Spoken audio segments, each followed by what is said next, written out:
అంటే మానవుల్లో ఉన్నటువంటి మూత్రపిండం యొక్క అంతర్నిర్మాణం ఏ విధంగా ఉంటుంది అనే దాని గురించి మాట్లాడుకుందాం. ఇంతవరకు లాస్ట్ క్లాస్లో మనం ఏం చెప్పుకున్నామంటే విసర్జన క్రియ అంటే ఏంటి, విసర్జన పదార్థాన్ని బట్టి, విసర్జన అవయవాలను బట్టి లేదా విసర్జన పదార్థాలను బట్టి ఈ జీవులు ఎన్ని రకాలుగా వర్గీకరించారు అవన్నీ మనం మాట్లాడుకున్నాం. ఇప్పుడు మనం హ్యూమన్ బీయింగ్స్లో అంటే మనుషుల లోపల మూత్రపిండం అనేది ఎలా ఉంటుంది, దాని యొక్క అంతర్నిర్మాణం ఎలా ఉంటుంది అనేది ఈరోజు మనం నేర్చుకుందాం. ముందుగా నేను ఏం చెప్దాం అనుకుంటున్నానంటే ఈ మూత్రపిండాల గురించి చదివే అంటే లేదా అధ్యయనం చేసే శాస్త్రాన్ని నెఫ్రాలజీ అని పిలుస్తారనమాట. సాధారణంగా మనం ఒక టాపిక్ నేర్చుకున్నామంటే గతంలో ఈ టాపిక్ మీద ఎలాంటి క్వశ్చన్స్ రావడం జరిగింది, భవిష్యత్ ఎగ్జామ్స్లో ఏ విధమైన ప్రశ్న రావడానికి అవకాశం ఉంది అనేది అనుగుణంగా మనం ఈ లెసన్స్ మనం నేర్చుకోవాలి.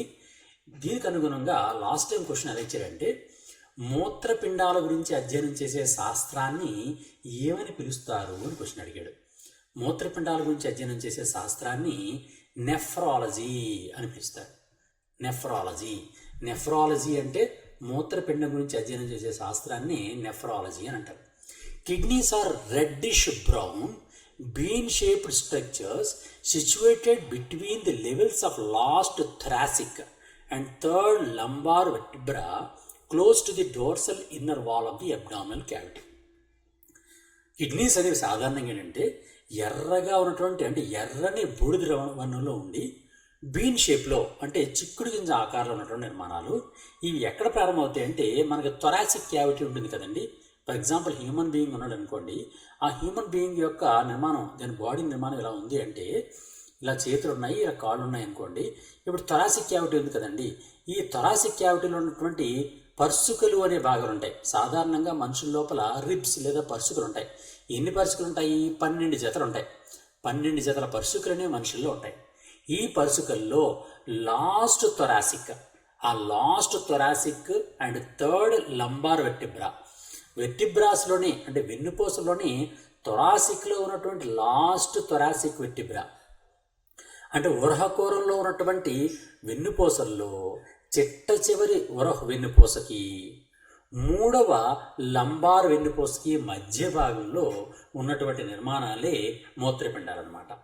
ఈ మూత్రపిండాలనేవి డోర్సల్ సైడ్న ఉంటాయి. డోర్సల్ సైడ్ అంటే వెన్నుపాము ఉంది కదండి, ఆ వెన్నుపాము ఉన్నటువంటి వైపు ఉంటాయి. అండ్ మన కడుపు లోపల క్యావిటీ ఉంటుంది, కుహరం ఉంటుంది. దాన్ని అబ్డామినల్ క్యావిటీ లేదా ఉదర కుహరము అంటారు. ఆ ఉదర కుహరం యొక్క వాల్కి, ఇంటర్నల్ వాల్కి అతుక్కొని వెనకాతల భాగాలు ఉంటాయన్నమాట. ఇది మనం గుర్తుంచుకోవాల్సినటువంటి వాటి లొకేషన్ గురించి మనం గుర్తుంచుకోవాలి. ఇక్కడ మనం గుర్తుంచుకోవాల్సిన మరో పాయింట్ ఏంటి అంటే rennin hormone secreted by kidney control blood pressure. ఈ పాయింట్ చాలా చాలా ఇంపార్టెంట్. మన రక్త పీడనాన్ని అంటే బ్లడ్ ప్రెషర్ని రెగ్యులేట్ చేయడానికి కిడ్నీ నుంచి ఒక హార్మోన్ సెక్రెట్ అవుతూ ఉంటుందన్నమాట. ఆ హార్మోన్ పేరే రెనిన్ అనే హార్మోన్. మీకు ఇంతకుముందు రెనిన్ ఎంజైమ్ గురించి కూడా మనం మాట్లాడుకున్నాం, అది జీర్ణాశయంలో మాట్లాడుకున్నాం. ఇక్కడ మనం హార్మోన్ అని మాట్లాడుకుంటున్నాం. రెనిన్ అనే హార్మోన్ ఎవరు సెక్రెట్ చేస్తారు అని అంటే కిడ్నీ సెక్రెట్ చేస్తుంది. ఇది దేని పనికి వస్తుందంటే బ్లడ్ ప్రెషర్ అంటే రక్తపీడనం, బీపీ, ఆ బీపీని రెగ్యులేట్ చేయడం కోసమని కిడ్నీ ఉత్పత్తి చేసినటువంటి హార్మోన్ని రెనిన్ అని పిలుస్తారు అనమాట. Towards the centre of the inner concave surface of the kidney is a notch called హైలం through which ureter, blood vessels and nerves enter. సాధారణంగా కిడ్నీ అనేది ఎలా ఉంటుందని అంటే ఇక్కడ మీకు డయాగ్రామ్ వేసి చూపిస్తాను. ఇప్పుడు ఈ విధంగా ఒక చిక్కుడు గింజ ఆకారంలో ఇలా ఉంది కదండి, ఇలా ఉంది కదా.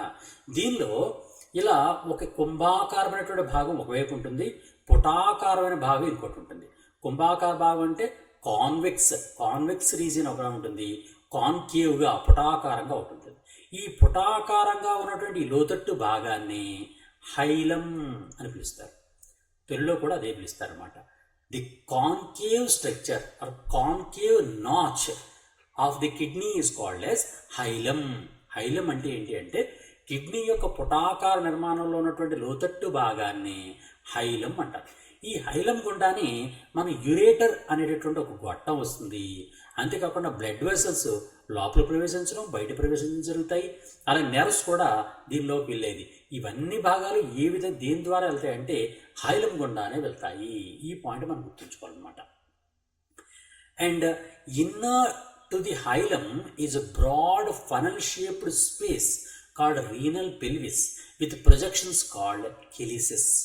సాధారణంగా మన ఈ హైలం ఉంది కదండి, హైలంకు వెనకాతల భాగంలో అంతా కూడా ఒక ఓపెన్ స్పేస్ ఉంటుందన్నమాట. ఇలా ఒక స్పేసియస్ ఖాళీ ప్రదేశం ఉంటుందన్నమాట. ఈ ఖాళీ ప్రదేశాన్ని పెల్విస్ లేదా ద్రోణి అని పిలుస్తారు. తెలుగులో ద్రోణి అంటారు, ఇంగ్లీష్లో పెల్విస్ అంటారు అనమాట. ఆ విధంగా హైలముకు వెనక ఉన్నటువంటి ఖాళీ ప్రదేశాన్ని, ఒక స్పేస్ని, అంటే ఒక ప్రత్యేకమైనటువంటి ఫనల్ షేప్లో ఉన్నటువంటి, అంటే ఫ్లాస్క్ ఆకారంలో, ఫనల్ ఆకారంలో ఉన్నటువంటి, గరాటు ఆకారంలో ఉన్నటువంటి ఖాళీ ప్రదేశాన్ని పెల్విస్ లేదా ద్రోణి అని పిలుస్తారు అనమాట. Inside the kidney there are 2 zones, an outer cortex and an inner medulla. సాధారణంగా ఒక కిడ్నీని చూసాం అనుకోండి, ఆ కిడ్నీని లాంగిట్యూడినల్ సెక్షన్, అంటే నిలువుగా ఖండితం, అంటే కట్ చేసాం అనుకోండి. నిలువుగా కట్ చేస్తే ఎలా కనిపిస్తుంది అంటే లోపల భాగం బయట భాగం వేరువేరుగా కనిపిస్తూ ఉంటుంది అనమాట. ఎలా కనిపిస్తుందంటే ఇలా కిడ్నీకి వెలుపల వైపు ఉన్నటువంటి ఒక రకమైన భాగం, లోపల వైపు ఇంకో భాగం కనిపిస్తుంది. ఈ బయట ఉన్నటువంటి భాగాన్ని ఏమంటారంటే కార్టెక్స్ లేదా వల్కలము అని పిలుస్తారు. వీరిలో వల్కలము లేదా కార్టెక్స్ అంటారు. ఈ వెనకాల ఉన్నటువంటి డార్క్ కలర్ ఉన్నటువంటి భాగాన్ని మెడుల్లా లేదా దవ్వ అని పిలుస్తారు తెలుగులో. ఓకే, ఈ విధంగా కిడ్నీ అనేది నిలువు కోత, అంటే నిలువుగా కట్ చేసి చూస్తే ఆ నిలువు కోతలో ఎలా కనిపిస్తుంది అంటే బయట వైపు లైట్ కలర్లో కనిపిస్తుంది, లోపల వైపు డార్క్ కలర్లో కనిపిస్తుంది. బయట వైపు ఉన్నటువంటి లైట్ కలర్ ఉండే భాగాన్ని కార్టెక్స్ లేదా వాల్కలము అంటారు. లోపల వైపు ఉన్నటువంటి డార్క్ కలర్ ఉండే భాగాన్ని మెడుల్లా లేదా దవ్వ అని పిలుస్తారు అనమాట. ఇది అలాగే the medulla is divide into a few conical masses, medullary pyramids projected into the calyces. సాధారణంగా మెడుల్లా ఉంది కదండి, ఈ మెడుల్లాలో కొన్ని పిరమిడ్ ఆకారాలు ఉండే భాగాలు ఉంటాయండి. ఇలా కొన్ని పిరమిడ్ ఆకారాలు ఉండే భాగాలు ఉంటాయి. చూడండి, మనం సాధారణంగా పిరమిడ్స్ అంటాం, అంటే మనకి ఈజిప్టిక్ పిరమిడ్స్ అంటాం కదండి. పిరమిడ్ అంటే ఎలా ఉంటుంది, ఇలా పైన ఎత్తైన భాగం ఉండి కింద అంటే ట్రయాంగులర్ షేప్లో ఈ విధంగా ఉంటుంది కదా. ఈ విధంగా పిరమిడ్స్ ఏ విధంగా ఉన్నాయో అలాగే ఇక్కడ కూడా పిరమిడ్స్ లాంటి భాగాలు ఉంటాయి. ఇక్కడ ఎత్తైన భాగాలు ఈ విధంగా ఉండి ఇలా ప్రత్యేకమైనటువంటి పిరమిడ్ అనే ఆకారాలు ఉండే భాగాలు ఉంటాయి. ఈ పిరమిడ్స్ ఏమని పిలుస్తారంటే రీనల్ పిరమిడ్స్ అని పిలుస్తారు. రీనల్ పిరమిడ్స్ లేదా వృక్క పిరమిడ్లు అని పిలుస్తారు. వృక్క పిరమిడ్లు, తెలుగులో వృక్క పిరమిడ్లు అంటారు, ఇంగ్లీష్లో రీనల్ పిరమిడ్స్ అంటారు. చూడండి, మిడుల్లా లోపల ఉన్నటువంటి భాగాల్లో రీనల్ పిరమిడ్స్ అనేవి ప్రధానమైనవి అనమాట. రీనల్ పిరమిడ్స్ ఎక్కడ ఉంటాయండి, మిడుల్లాలో ఉన్నటువంటి పిరమిడ్ ఆకారంలో ఉండే భాగాలని రీనల్ పిరమిడ్స్ అంటారు. అలాగే ఇంకో విషయం ఏంటి అంటే the medulla is divide into a few conical masses, medullary pyramids projecting into calyces. Each kidney has a nearly 1 million complex tubular structures called nephrons. ఇక్కడ ఒక పాయింట్ చెప్తాను. ఇక్కడ ఏంటి అంటే ఇప్పుడు నేను రీనల్ పిరమిడ్స్ చెప్పాను కదండి, రీనల్ పిరమిడ్స్ ఉన్న దగ్గర ఈ కార్టెక్స్ భాగం ఉంది కదా, ఇది బయట ఉన్నటువంటి భాగం అంతా కార్టెక్స్ అన్నాను, లోపల ఉండే భాగం అంతా కూడా మిడిల్లో అన్నాను కదండి. ఈ ఏవైతే రీనల్ పిరమిడ్స్ ఉన్నాయో రీనల్ పిరమిడ్ లోపలికి కూడా కొద్దిగా లోపలికి చొచ్చుకొని కార్టెక్స్ యొక్క భాగం ఉంటుందండి. వాటిని ఏమని పిలుస్తారంటే బెట్టినీ స్తంభాలు లేదా కాలమ్స్ ఆఫ్ బెట్టినీ అని పిలుస్తారు. Columns of Bertini. For example చూడండి, ఇక్కడ చూపిస్తాను మీకు. ఇవి ఇలా ఉందనుకోండి ఒక పిరమిడ్, అలాగే ఇంకో పిరమిడ్ ఇలా ఉంది, ఇలా ఒక పిరమిడ్ ఉంది, నెక్స్ట్ మరో పిరమిడ్ ఉంది, ఇగో ఇలా ఒక పిరమిడ్ ఉంది. ఇప్పుడు ఈ పిరమిడ్కి మధ్యన ఇక్కడ చూసారా ఒక స్పేస్ ఉంది. ఈ స్పేస్ లోపల కార్టెక్స్ అనేది నిండి ఉంటుంది అన్నమాట. బయట ఉన్నటువంటి కార్టెక్సే లోపల కూడా ఉంటుందన్నమాట. ఈ కార్టెక్స్ ఉన్నటువంటి ఈ భాగాన్ని బెట్టినీ, కాలమ్స్ ఆఫ్ బెట్టినీ లేదా కాలమ్స్ ఆఫ్ బెట్టినీ లేదా బెట్టినీ స్తంభాలు అని పిలుస్తారు. బెట్టినీ స్తంభాలు అని పిలుస్తారు అన్నమాట. ఓకే, ఇది మనం గుర్తుంచుకోవాల్సిన పాయింట్.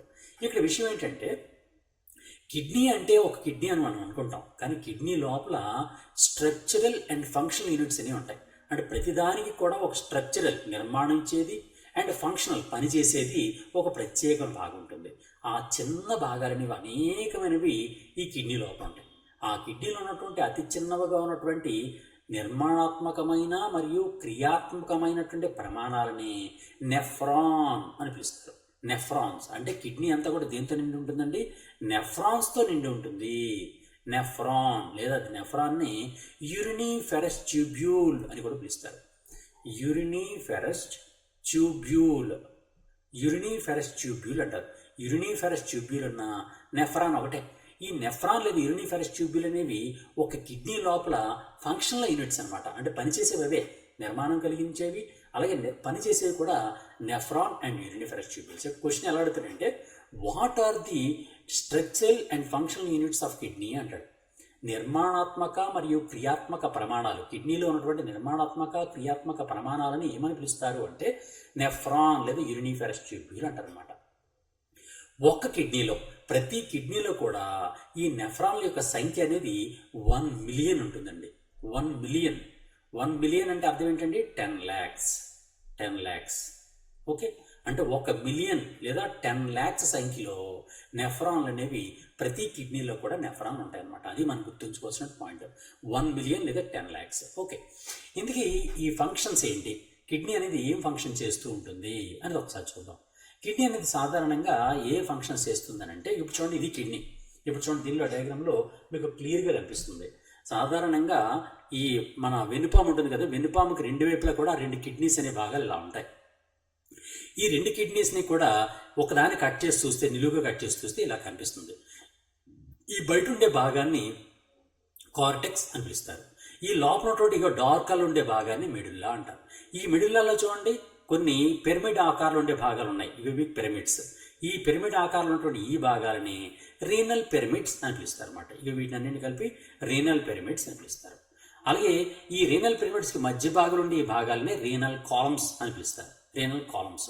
ఓకే, ఈ రీనల్ కాలమ్స్కి పై భాగంలో ఉన్నటువంటి భాగాల్ని బెట్టినీ స్తంభాలు లేదా కాలమ్స్ ఆఫ్ బెట్టినీ అని పిలుస్తారు అనమాట. ఓకే, ఇంకా ఈ విధంగా మొత్తం అన్నీ కూడా భాగాలన్నీ ఉంటాయి. అంతేకాకుండా ఈ కిడ్నీకి ఇక్కడ చివరి భాగంలో ఇక్కడ ఉన్నటువంటి ఈ నొక్కు వంటి భాగం, ఈ నొక్కు వంటి భాగానికి ఇది ఎలా అనమాట. ఏదైతే పుటాకార భాగం ఉందో ఈ పుటాకార భాగాన్ని అంతని కలిపి హైలం అని పిలుస్తారు. హైలం అంటే కిడ్నీలో ఉన్నటువంటి మూత్రపిండంలో ఉన్నటువంటి పుటాకారంగా ఉండే భాగాన్ని హైలం అని పిలుస్తారు. ఈ హైలం గుండా ఒక రీనల్ ఆర్టరీ అనేది ఉంటుంది, అలాగే వీన్ అనేది ఒకటి ఉంటుంది అనమాట. రీనల్ ఆర్టరీ అనేది ఒకటి ఉంటుంది, రీనల్ వీన్ అనేది ఒకటి ఉంటుంది. ఈ 2 రక్తనాళాలు కూడా హైలం గుండానే కిడ్నీలో ప్రవేశిస్తూ ఉంటాయి. అలాగే కిడ్నీ లోపల నుంచి యురేటర్ లేదా మూత్రనాళము అనేది కూడా ఈ హైలం గుండానే బయటకు వస్తూ ఉంటుంది. ఈ యురేటర్ ఏం పని చేస్తూ ఉంటుంది? కిడ్నీలో తయారైనటువంటి మొత్తం మూత్రం ఏదైతే ఉందో, అంటే యూరిన్ తయారవుతుంది కదా, ఆ యూరిన్ అంతా కూడా యురేటర్ ద్వారానే బయటికి విడుదలవుతూ ఉంటుంది అనమాట. అంటే కిడ్నీ నుంచి బయటికి యురేటర్ ద్వారా వస్తుంది. ఇక్కడ చూడండి, ఇక్కడ మళ్ళీ వచ్చేస్తే ఈ యురేటర్ అనేది ఇక్కడ ఉంది. కిడ్నీ నుంచి ప్రతి కిడ్నీ నుంచి కూడా 2 యురేటర్స్ అనే భాగాలు వస్తాయి. ఆ 2 యురేటర్స్ కూడా కిందకి దిగి పొత్తి కడుపు లోపల ఒక సంచివడ్డి భాగంలో తెచ్చుకుంటాయి. ఈ సంచివడ్డి భాగాన్ని ప్రత్యేకమైనటువంటి ఒక బ్లాడర్ ఉంటుందన్నమాట. ఆ బ్లాడర్ని ఏమంటారంటే యూరినరీ బ్లాడర్ అంటారు. ఆ యూరినరీ బ్లాడర్లోకి ఆ యూరిన్ అంతా కూడా, కిడ్నీ తయారు చేసినటువంటి యూరిన్ అంతని కూడా కలెక్ట్ చేసి నిల్వ చేస్తూ ఉంటుంది అనమాట.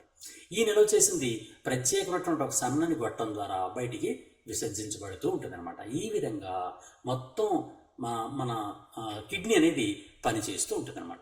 ఇప్పుడు మనం ఏం చేద్దామంటే what are the functions of the kidney, kidneys అనేవి ఏం పనిచేస్తాయి అని ఒకసారి చెప్పుకుందాం. Kidney is an organ of excretion and osmoregulation in human beings. Regulation of water and salts is done by the kidneys. సాధారణంగా మన శరీరం లోపల ఎంత నీటి శాతం ఉండాలి, ఎంత సాల్ట్స్ అంటే లవణాలు ఉండాలి అని నిర్ధారించేది ఎవరు అంటే కిడ్నీ అనమాట. దాన్ని ఆస్మో రెగ్యులేషన్ లేదా ద్రవాభిసరణ క్రమత అంటారు. ఆ ద్రవాభిసరణ క్రమతను నియంత్రించేది కూడా కిడ్నీ అనమాట. అలాగే kidneys also remove acid that is produced by cells of the body and maintain healthy balance of water. For example, ఏదైనా సెల్స్ నుంచి కొద్ది యాసిడ్స్ రిలీజ్ అవుతూ ఉంటాయి ఒకసారి, అంటే ఎక్స్క్రిటివ్ ప్రోడక్ట్ అనమాట. అటువంటి యాసిడ్స్ కూడా గుర్తించి వాటిని ఫిల్టర్ చేసి శరీరం నుంచి బయటికి పంపించి మన శరీరంలో హెల్తీగా ఆరోగ్యమైనటువంటి నీటి యొక్క క్రమతను నిర్ధారించడం కోసం కూడా కిడ్నీస్ ఉపయోగపడుతూ ఉంటాయి. అంతేకాకుండా salts and minerals such as sodium, calcium, potassium in blood will be maintained. మన రక్తంలో ఎంత సాల్ట్స్ పర్సంటేజ్ ఉండాలి, మినరల్స్ అంటే సోడియము, కాల్షియము, పొటాషియం ఇలాంటి మినరల్స్ మన శరీరానికి అవసరం. అలాంటివి ఎంత పర్సంటేజ్లో ఉండాలి అవన్నీ కూడా నియంత్రిస్తూ, ఎక్కువైపోతే శరీరం నుంచి బయటికి పంపిస్తూ, ఎప్పుడు కూడా ఒకే కాన్స్టెంట్గా ఉంచడం కోసం కూడా కిడ్నీ పనికొస్తూ ఉంటుంది.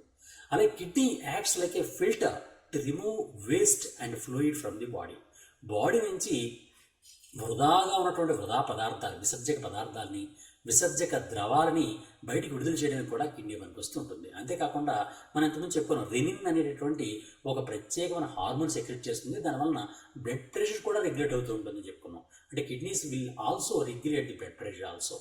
And kidney secret hormone called erythropoietin and signals bone marrow to prepare RBCs also.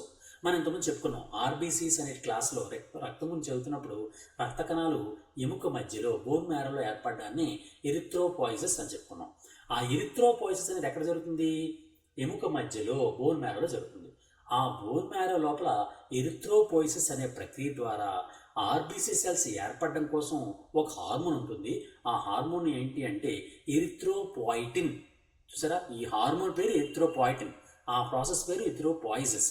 ఆ ఎరిథ్రోపాయిసిస్ అక్రమంగా జరగడానికి అవసరమైన హార్మోన్నే ఎరిథ్రోపాయిటిన్ అంటారు. ఆ ఎరిథ్రోపాయిటిన్ని కిడ్నీయే సెక్రెట్ చేస్తుంది. ఈ విధంగా కిడ్నీ అనేది అనేక రకాలైనటువంటి విధులను మనకు కలిగి ఉంటూ ఉంటుంది అనమాట. ఈ విధంగా ఇన్ని పనులు చేస్తూ ఉంటుంది. For example, it will regulation of bone mineral metabolism. For example, బోన్స్లోని రక్తంలోని ఎంత మినరల్స్ ఉండాలి, కాల్షియం, పొటాషియం ఇలాంటివన్నీ కూడా ఎంత ఉండాలి అనేది రెగ్యులేట్ చేసేది కిడ్నీయే.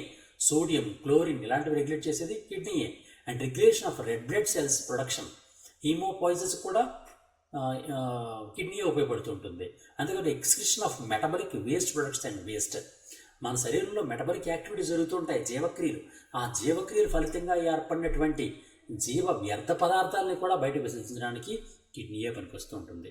అలాగే ఇన్ఫ్లుయెన్స్ ఆన్ బ్లడ్ పీహెచ్ అనేది ఎంత ఉండాలి, ఫర్ ఎగ్జాంపుల్ క్లోరిన్ శాతం ఎంత ఉండాలి, ఇలా పీహెచ్ రెగ్యులేట్ చేయడానికి కూడా కిడ్నీయే ఉపయోగపడుతుంటుంది. అలాగే it will also regulate the blood pressure, రక్త పీడనాన్ని కూడా ఇది రెగ్యులేట్ చేస్తూ ఉంటుంది అనమాట. ఈ విధంగా కిడ్నీ అనేది మన శరీరంలో అనేక రకాలైనటువంటి పనులు చేస్తూ మనకి చాలా అనేక రకాలైనటువంటి ఉపయోగాల్ని చేస్తూ ఉంటుంది అనమాట. ఈ విధంగా మనం ఇప్పుడు ఏం చెప్పుకున్నాం అంటే, what is the function of kidneys అనేవి ఏం పనిచేస్తూ ఉంటాయి, and what is the internal structure of kidney యొక్క అంతర్నిర్మాణం ఎలా ఉంటుంది అనే దాని గురించి ఇప్పుడు మనం మాట్లాడుకున్నాం. ఇంకా మీకు ఏమైనా డౌట్ ఉంటే కామెంట్ రూపంలో నాకు తెలియజేయండి. ఇంకా ఎక్కువ దీనికి సంబంధించిన డీటెయిల్స్ మీకు ఇవ్వడానికి ట్రై చేస్తాను. మీ మిత్రులు కూడా ఏకలవ్య కరెంట్ అఫైర్స్ యూట్యూబ్ ఛానల్ని సబ్స్క్రైబ్ అని చెప్పగలరు.